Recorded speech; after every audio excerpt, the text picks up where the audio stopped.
Hey everyone, welcome to the next episode of Ecommerce Insights. I'm your host, Scott DeGrossier, founder and CEO of Wicked Reports.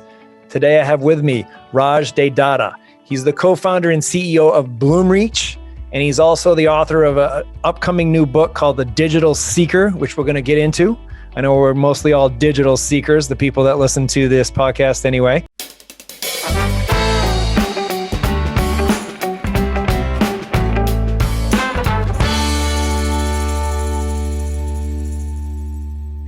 So I appreciate your time and glad to have you on the podcast today, Raj. Thanks, Scott. Great to be here. Thank you. So let's talk about the book, Digital Seeker. What compelled you to want to write the book? Who's the book for? Let's start there. Yeah. So I've had the good fortune of running and building Bloomreach over this last 12 years. And Bloomreach today is an e-commerce platform or e-commerce software platform that really powers digital experiences for almost a quarter of e-commerce in the US and the UK. And so I would get asked between that and I'm also an investor in about 25 startups here in Silicon Valley. And so people would ask me, hey, you see the winners and why they win, and you see the losers and why they lose in digital. What's the difference? What is it that makes the winners win? And so I went out and distilled a lot of those lessons. And there's about 100 interviews that I did of great brands all across the world who are doing great, and really tried to distill the lessons of that in this book called The Digital Seeker.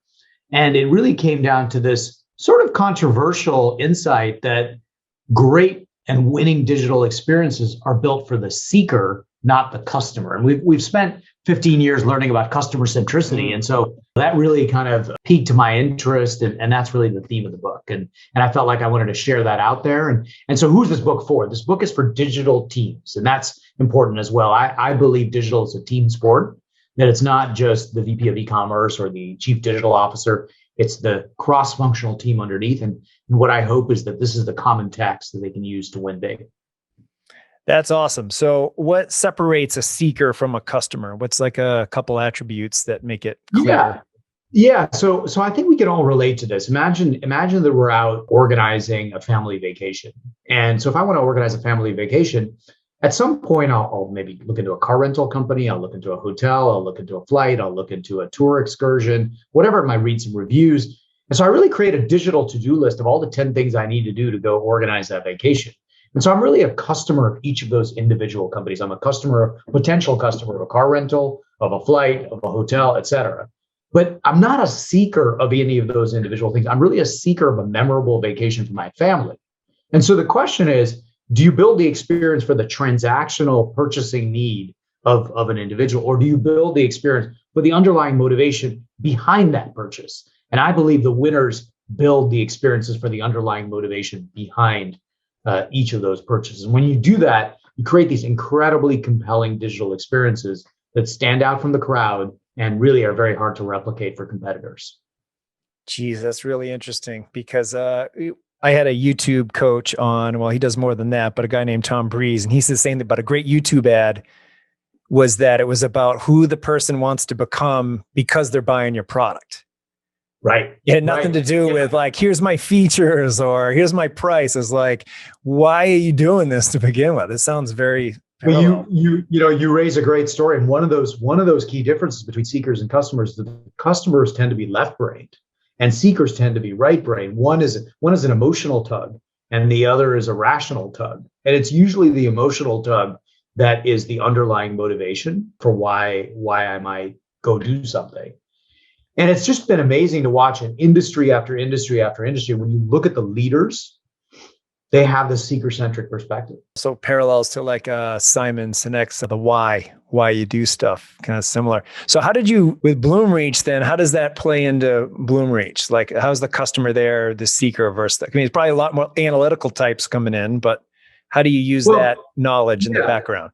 So Bloomreach in a nutshell is very much about building world-class e-commerce experiences. And in fact, the thesis of Bloomreach is that, for the first 20 years of e-commerce, it was really about standing up the store, just doing e-commerce. If you were to read the quotes of great e-commerce companies, they would say, hey, my e-commerce sales have grown, or I'm now doing e-commerce, whatever it is. But now 20 years in, that's not good enough. Like, why is somebody going to go shop at your store rather than go to Amazon or go to any number of other alternatives that are available on the web? And the only reason is if you do something really different and really compelling, which usually comes down to seeker centricity. So the Bloomreach proposition is, let's give you great software that deeply understands the customer, deeply understands the products that are on offer, and delivers the kind of seeker-centric experience that you can. Now, I don't mean to suggest the technology is the only part of the solution to what it takes to be seeker-centric. It's really a multi-part organism, but certainly it plays a key role, and that's what Bloomreach does. So then for a B2B buyer of actually, so someone trying to start using the license of Bloomreach for their e-com though, how do you use any of that in your marketing or in your approach to them? I think what are they seeking when they're seeking more sales, right? That's the logical approach, but what is the seeking part, or is that it? They're saying they want to grow, or is there more behind it than that? Yeah, I think it's growth is definitely at the heart of what they're seeking. B2B buyers tend to be a little more rational than B2C consumers, in some sense. So they're definitely seeking growth. And so by the time they come to us, they've decomposed that into, hey, I'm looking for smarter search, or I'm looking for inspirational content or content algorithms, or I'm looking for marketing automation, or I'm looking for a customer data platform. And so we distill those into technologies. But behind each of those things is, I want to stand out from the crowd. I want to grow a lot faster than my competitors. Can you help me do that? It makes me think I'm so logical. Now we have marketers helping us with Wicked Reports, but we're always just like, here's the data. What else do you need? But we don't really consider that. Well, I have a great story on that. Actually, referenced in the book is a guy named Robert Chatwani, who was, he was the CMO of eBay and now is the CMO of Atlassian. And I remember he came and spoke with us. And eBay has been known for analytical marketing for a very long time. And so he told all the stories about the data models and the data science and all the testing that they were doing with online marketing. But then when asked, like, what's really the pearl of wisdom you want to leave us with? He said, well, look, if you're looking for an ROI for everything, you're really going to miss out on the most important things. Because when was the last time somebody said, well, what's the ROI on your mom? But on the other hand, it's pretty clear that moms are pretty valuable. So not everything that's valuable has a clear ROI. I'd agree with that. That's a great way to put it. I'm going to use that in my next sales pitch. They say, hey, do you track everything cross-device? No, but what about the ROI on your mom? I was looking at Bloomreach, some of the interesting things there. I mean, you wrote about applying customer data to everything. So like, as an e-commerce store, like there's so many options now and so many techs, like where's their highest leverage? Where's to use their data first, or like a hierarchy, like the top 3 things where data can really give them an edge? What would you say? Where should they start? Yeah. So I think it's really important to sort of see where we've come from with e-commerce, right? So the first 15, 20 years of e-commerce, a lot of what we've done is we've basically taken physical catalogs of products and put them online and let you buy them. And so there really hasn't been anything all that personalized about it. Now, data has been useful in sorting and searching and finding, and sometimes in recommending the right product to you. But for the most part, it's been a store like any other store. But here we are in 2021. And if you look at most of the great e-commerce experiences that are out there, whether it's the personalized eyeglasses of Warby Parker, or whether it's Netflix with respect to movies, or Stitch Fix with respect to fashion, or category after category, they're going to start by getting to know you. And then they're going to map that to the right product for you. And so the next generation of e-commerce is right product for right person. And so then if you say, where's the data going to be used? Well, I think it gets used in 3 primary ways, which is where Bloomreach is really focused. The first is in your marketing, because when you're reaching out to people, that's when they're flooded by lots of different incoming. And so the marketing itself has got to be personalized, and that involves data. And then the second place has been in content. So if I'm out looking for a sofa and I live in a small apartment and you live in a big house, if you're showing me the same content of what my living room looks like, well, that doesn't seem like it speaks to me, depending on which environment I'm in. And the third place is in discovery, which is, let's say I've just now decided to buy the sofa. Well, then I want you to use the data to get me to the right sofa really fast. And so those are the 3 places I think are the low-hanging fruit for data in the experience. Yeah, I recall I was around the database at apartments.com, and the search used to be just like by zip code, and it'd just be like a raw listing. And then it Yeah. became, hey, wait, how many people are going to live here? And then it got better, like, how close do you need to be to the train? You know, it was downtown Chicago was our first city. And then it was just so much easier because those are the type of things you need with an apartment. Hey, I take the train, I don't drive. I only take the blue line because, people have their own neighborhood preferences in Chicago. And I want to be near these many. How far am I away from Starbucks? It was all these unique criteria that, you're looking for an apartment, but really it's the surrounding data that really drove the success of that platform, but also what the searchers cared about. It wasn't how many bedrooms. Was like, that's just a table stakes to even start searching. Well, I think real estate is another great category going through a major sort of transformation. I think we're going to go even further beyond the experiences that the apartments and the Trulias and the Zillows of the world have offered. Because now if you see, and we talk about this in the digital seeker, if you see services like Fly Homes, or if you see, they're actually talking about the entire purchasing experience. Because what you're seeking there is, you're not just looking for an apartment or to buy potentially or a house. You're actually looking for the entire transaction to be easy, not just to find it and then deal with the realtor, deal with the insurance, deal with the negotiation, deal with the bank, all those things. So they're still starting to stitch it together to make the entire experience much, much more easily. Another great example of a seeker-centric experience. So that's a good example. What about, you have its concept of the 3 A's, the AI, the ambient technology, and then APIs. Tell me about those, like how they all play into e-commerce, ambient technology. That's interesting to me. What's going on there? And I think if we agree that we want to build these deep, meaningful experiences that speak to seekers, the first thing I need to do is actually understand what the seeker is seeking, right, in the first place. And so ambient devices really play a role there. So mobile devices, IoT, sensors, there are all these ways by which our consumers and our customers are speaking to us.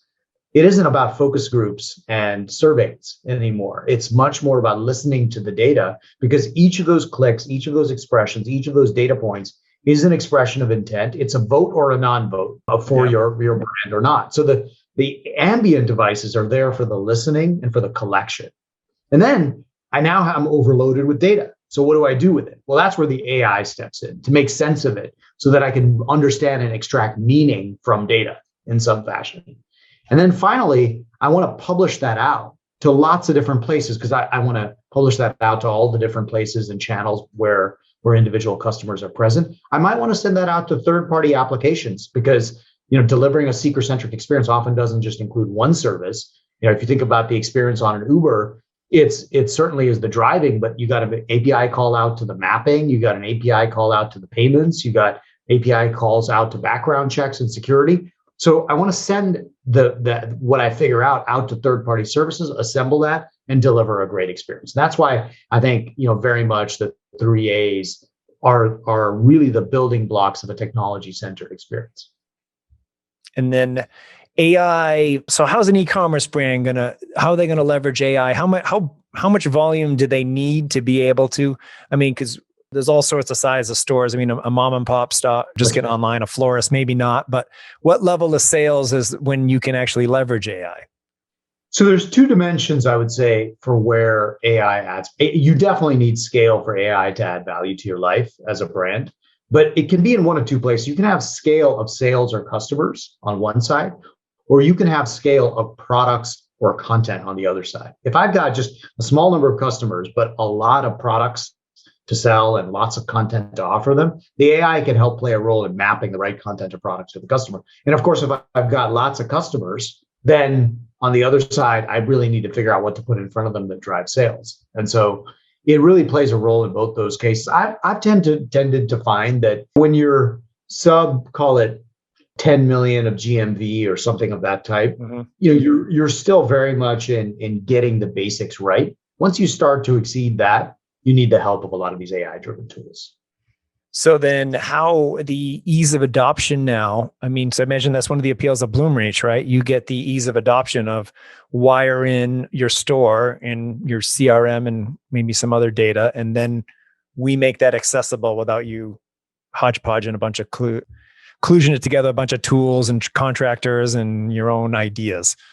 That's right. The idea is that at a certain point, it becomes impossible to kludge it together and still retain a great customer experience. At Bloomreach, what we have said is, look, there's three parts of the experience we stand for: great marketing and engaging the customer to get them in the door, inspiring them and educating them with great content, and then helping them find the right product in a frictionless way. And so we have tools for each of those three.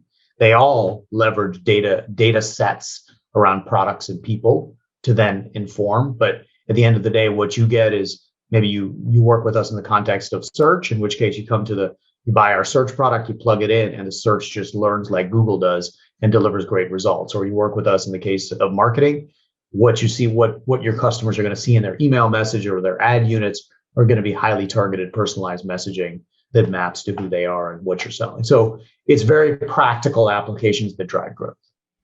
Now, why can't someone just rely on the default site search from Shopify? Like Shopify store, they're doing $2 million a month. Like why is that like letting them down? Yeah, so those platforms, whether it be Shopify or BigCommerce or on the higher end platforms like SAP and Salesforce, those are really full-blown e-commerce platforms. They're sort of everything you need to stand up the store. And I often tell people when the goal was to do e-commerce, then you just wanted platforms to stand up e-commerce and sell. And that's what Shopify does a great job of. They're all partners, by the way, of Bloomreach: Shopify, BigCommerce, SAP, Salesforce, et cetera. But increasingly, when you want to differentiate the experience, then you need to go to platforms that drive growth, not platforms that stand up the store. And platforms that drive growth tend to be much more data-driven platforms, optimization platforms like ours, and less sort of collection of services that just let me get my storefront up. And so once you cross that 10 million threshold, a lot of what the best brands, the Pumas and the Williams Sonomas and the really big brands are doing is they're saying, I'm still going to use an e-commerce storefront like a Shopify on the lower end or like a Salesforce on the higher end, but I'm going to put Bloomreach on top because it is going to drive revenue growth for my business and run on top of these commerce platforms. That makes total sense. Now touch on the SEO, because the SEO is a huge market. Like my brother's like, I'm studying to do SEO now. I'm like, why? It takes because in the past, SEO, you get a guy on, does the SEO or a woman does the SEO site audit. And then, hey, we're going to build a bunch of backlinks. And lo and behold, in a year, you're going to be in the top 10, something like lame like that. So obviously there was ripe area for improvement. But what made it sort of a problem to solve? And then how does AI make it run better, faster, improved search results quicker? SEO was actually the origin story of Bloomreach. And it was the first application we built. And we built that application because we thought, yes, there's lots of problems once you get onto the e-commerce site, but if they never find you in the first place, who cares, right? So SEO is critical to findability directly from a Google or from a Bing or from other search engines. So SEO, as you said, has been a very manual pursuit for a very long time with site audits and backlink building and editing of content and the like.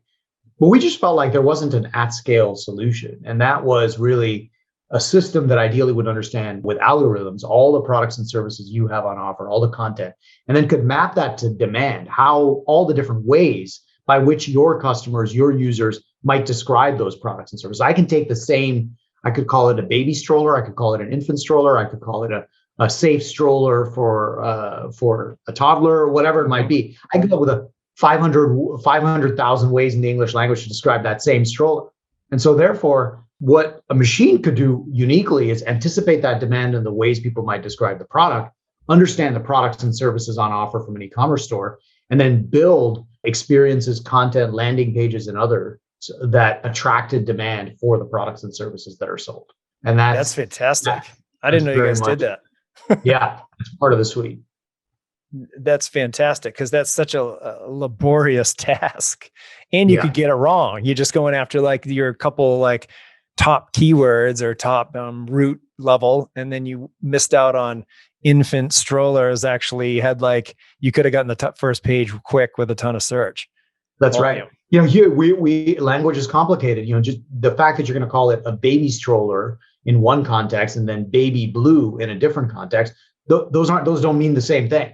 And so you got to understand the nuances of how people express themselves in delivering great experiences. So the team at Bloomreach, you must have a lot of the data science crew hashing these all. Was that your passion to do that as well? Or did you originally get into the weeds with that?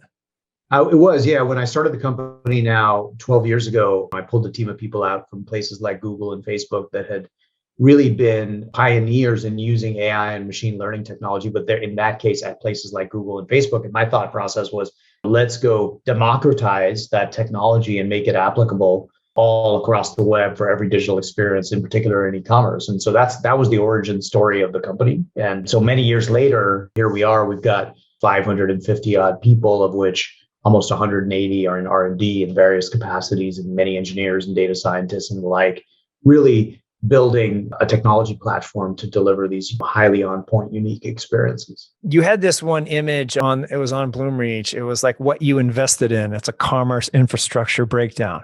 And and it has like different coins, like hosting and setup, license and maintenance, commerce platform, easy to transact. You had all these things. And then it says what actually drives growth, improve customer experience tied to business outcomes. I love that. It's just incredible how much time we spend on the stuff that doesn't make us more money.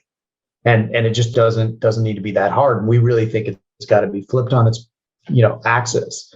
And that we got to have the kind of technology enablement that drives us the growth. So much of the time and effort is spent on things that just keep the lights on. Yeah, we see a lot of people come in and they'll drive growth. The successful ones are just one channel, or just email and Google, or just email Facebook. They haven't done the multi-channel. They haven't even done Facebook and Google, really. They've just done one plus email, and they're like 15 million. It's like, that's it. Well, we've got, one of the three major pillars of our business is a sort of a customer data and marketing platform. And so that you can use that to deeply understand your customers, build profiles, say, hey, this is Scott, these are all the preferences, and then run campaigns out of that. So you can run email campaigns, run Facebook campaigns, Google campaigns, et cetera. And what we see from that is still many years later, after all these modern channels that we put out there, the number one is still email by far. Yes. Right. So in many ways, a lot's changed. In many ways, not much has changed. I'm glad you said that, because more people come in. Because we do multi-touch attribution. People come in because they want us to tell them the truth. And then we're like, hey, email's driving 20%, text is driving 10. And then, well, how come your numbers don't match Facebook? And I'm like, first of all, why are you buying a platform to just show the same pie chart you get in Facebook? But they're stealing credit for the good old email. Still, like probably 1 out of 4 sales, a rough estimate, is good old email. People still use it if they care. If they care about your brand, you talk to them right, and they really want what you got, then they're going to click on those links. Hey, does this deal still work? They care. It's fascinating. Exactly. So one last thing I was wondering, I know this sometimes is a question at the beginning, but more I want it at the end, because I had all these e-com things I was really hyped up to talk to you about. So tell us about how you came to start Bloomreach, like your story behind, like you get out of school and then you're like, how did you get to that point where you founded a now successful company? Yeah, I've been an entrepreneur for way too long. So I'm in my third entrepreneurial venture out here in Silicon Valley. So I have the disease of entrepreneurship, I would say. And so this time around, now 12 years ago, after having done several startups in the past, I really wanted to do something that I thought would be profoundly impactful for lots of people. And my view was, we increasingly all spend our lives online, digitally. So if we can make the sort of every website, every app, every experience online amazing, we can touch billions of people in a way that is much more scalable than any individual service I could possibly build. And so I got very interested in this idea of a much more relevant, personalized web that we could build. And out of that, then I saw what Facebook and Google and other people were doing around that time, got to know some of the early engineers there. And we came up with this idea that, hey, let's go apply AI and machine learning technology to every experience in the world, and got it started, pulled this team of people, pitched some investors that had known me from the past and told them, hey, look, if we build this platform to go change the web, I think it's going to be worth a lot of money, but you need to give us $5 million to get started here. And they did, fortunately. And 12 years later, we've got a quarter of e-commerce that runs on the software, and 500 plus people and 750 plus brands. And it's been fun. Yeah. Congrats. That's awesome. Well, Thank I really you. appreciate your time. Thanks for coming on. Digital Seekers, when's it going to hit the stores? When can we grab it? Yeah, June 1 is when it's released, but you can pre-order right now on Amazon. Just search for The Digital Seeker, or we've got some landing pages on bloomreach.com that have other links to it. But yeah, it's a practitioner's playbook to go win big in digital. That's great. Okay, thanks, Raj. Have a good one. Thanks, Scott.